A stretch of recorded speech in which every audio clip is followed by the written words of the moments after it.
She will be with Craig Morgan in Texas at Chris Kyle. Anybody, well, just about everybody knows who Chris Kyle is. He wrote the book called American Sniper, and he died here, I believe it was a year or 2 years ago. I believe it's 2 years now.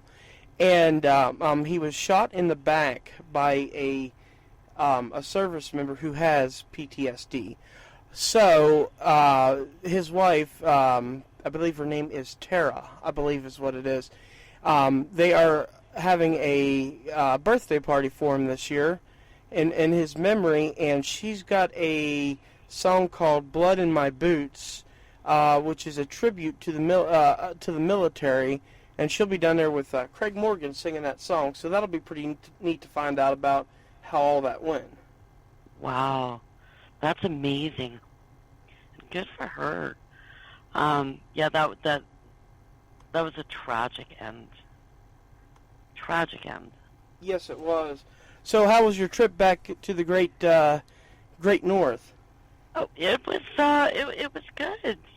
Pretty close connections. I think the highlight of my trip coming back was seeing Iron Maiden's plane on the tarmac at the gate right beside me. So that was pretty cool. You didn't try to get them to sign your boobs or anything, did you? Well, the thought crossed my mind, but they wouldn't let me off the plane. They wouldn't let you off the plane? No.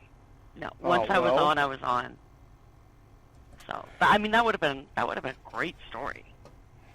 Well, should we should we cue everybody into what happened at the hotel? Oh Lord. Yeah, why not? It's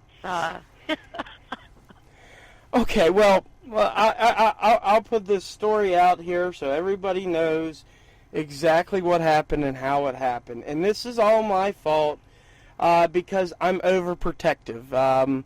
I'm going to say this, and Leanne's going to correct me, but Leanne is like my surrogate mother. Oh, brother. Your wife, maybe. I'm not a surrogate mother. So, all right, well, maybe a little bit. So, anyways, we've been having trouble at this hotel all weekend. I stayed in it last year. It was an immaculate hotel. We had an absolutely wonderful time at that hotel. And this year, it went straight downhill. And I could not believe how bad it went downhill and how quick it went downhill. So I was like, all right, and I'm dealing with it. It was so bad that when Matt Stockel from Truck Box got there, his room wasn't even ready. They didn't even have a room for him. He had to end up putting his luggage into my room until they were able to find him one. So, and then Howard Salmon showed up, and they had to, and we tried all weekend to get them just to change the bed clothing in his bedroom, and we couldn't get him to do it. So he finally got irritated and mad with it and left. So the last night we were there, I was frustrated with it beyond belief. And Leanne, once again, now there was about, 6 of us, Leanne? Yeah, about 6. There was about 6 of us sitting in the little lobby type thing. So I'm like, all right. Leanne says, I don't have towels again. Well, the desk clerk walked by, and I said, hey, she needs some towels, damn it. And that's exactly what I said. And hindsight, I probably shouldn't have said damn it. But anyways, he got an attitude with me. What did I call him again? What was the first word? Condescending. Oh, yeah. So I just turned around and I looked at him and I said, hey, there's no reason to be a condescending asshole. And that's exactly what I told him. Well, the next thing I know is he says, you're going to be leaving this hotel. I never said another word to him. I didn't get in an altercation with him. I kept my cool.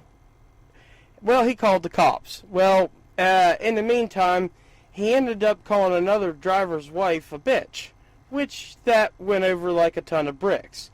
So now, instead of just me getting thrown out, he's got several people he wants to throw out.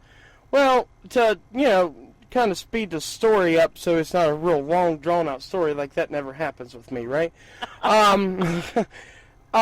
So the first cop shows up. Well, I was raised with a backbone. You know, it's like the Jason Aldeana song says, I won't back up, won't back down. I'll stand my ground. And that's exactly what I was doing. And, I'm not going to go cower in a corner and have a cop trying to find out where I'm at and chasing me all over the hotel. And that's just not going to happen. So the cop walks in, me and Bear. Now, you got to remember, me and Bear, the two of us, we pretty much make up the front line of the Chicago Bears. And, we're a lot of beef. I'm not going to lie about it. We're a lot of beef. So we're sitting there, right? And the cop walks in there and he looks at us, and we both at the same time raise our hands and, yeah, we're your troublemakers. So we're like, all right. The cop asked me what happened, and I told him exactly. I guess I should back up. Before the cops got there, I tried to rectify this situation. I went up and talked to the desk clerk that I called a condescending asshole. And I told him, I said, look, dude, you got to understand where I'm coming from. And he was real hostile with me, of course. And, I tried to explain to where we were coming from, and I tried to see his point. I even shook his hand and apologized to him for cussing. I tried to be the bigger man. He said, well, I appreciate your apology, but I'm still kicking you out of the hotel. I'm like, okay, that's fine. So the cops get there. One cop, I should say. And then the next thing I know, here comes another cop. So I'm like, great, 2 cops, I'm good to go. The rule of thumb is, until 3 cops show up, you're good. Once 3 cops show up, somebody's going to go to jail. So I'm sitting there, and we're telling the cop, now the manager's on the phone trying to talk to us to find out what's going on. We're talking to the manager. Then the little guy behind the desk gets mouthy with the cop because he doesn't want the cop to have his phone. I don't want to know what that was all about. But anyhow, so he take us all outside. Now everybody has started trickling down, and there's like 12, 13 guys and gals that are truck drivers down in there trying to figure out what's going on. And, I told the cops point blank, I said, look, if anybody's getting kicked out of this hotel tonight, it's going to be me. I will leave.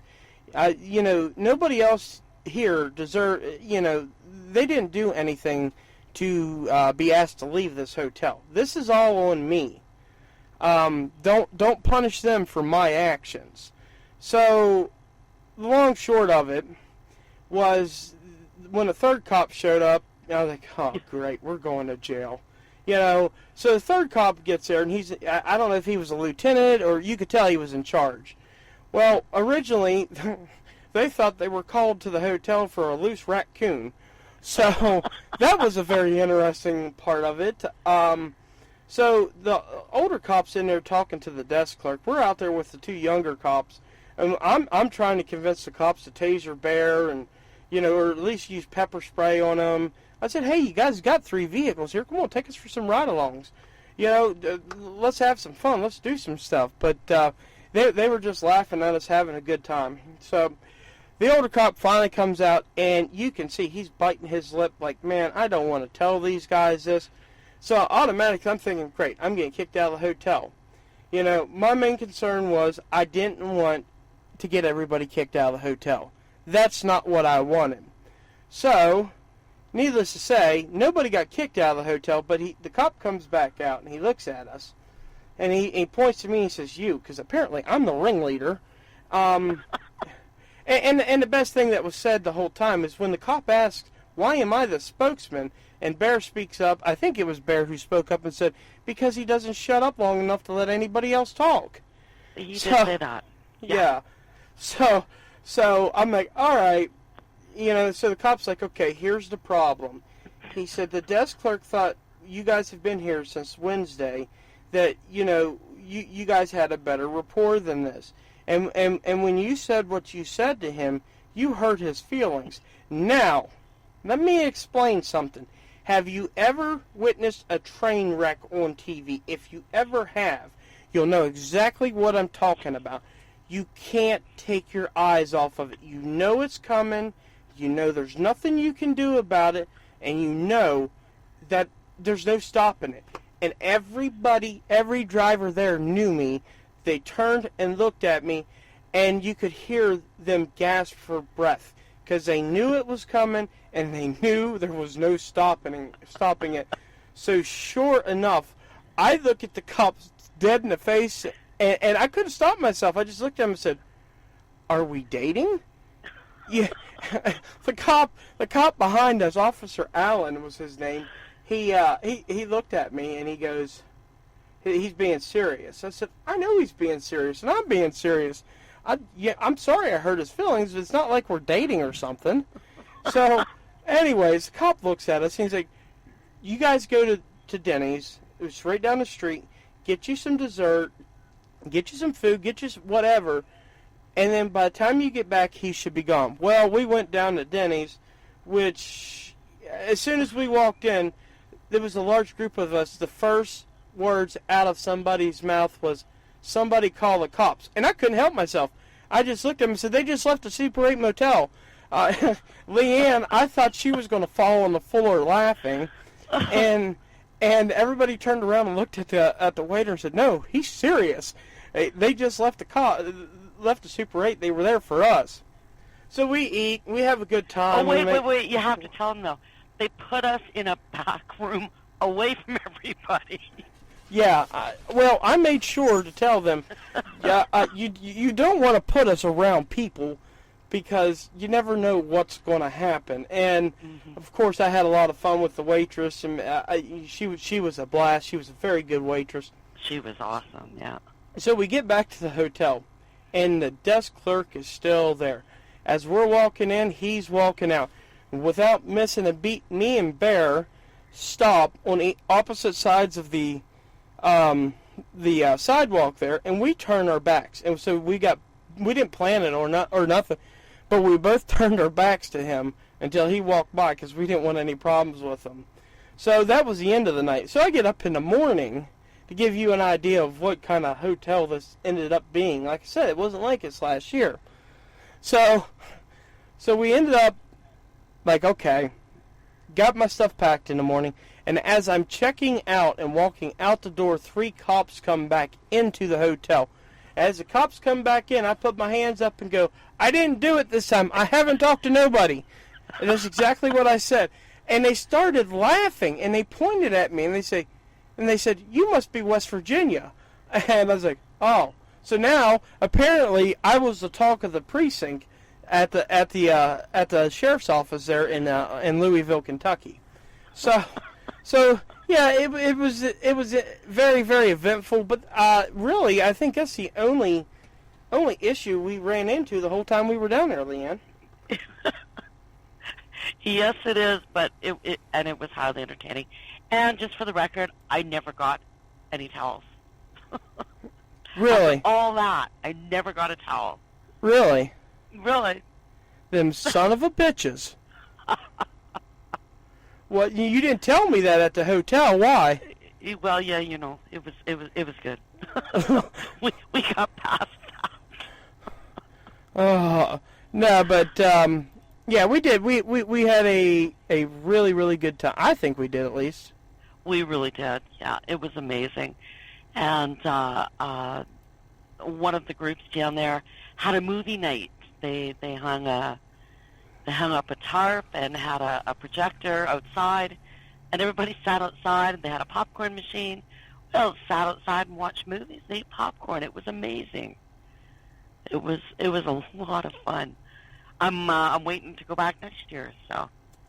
Oh yeah, we had a blast, and it worked. I thought it worked very well with me working on stuff inside, you staying out there in the parking lot talking to drivers, kind of focusing on our round table, I would say is the best way to put it. It was really amazing. We're going to go ahead and hit our break here. We're going to this is Madeline Victoria with her He Only Loves Me on the Dance Floor, and we'll be back here in a minute.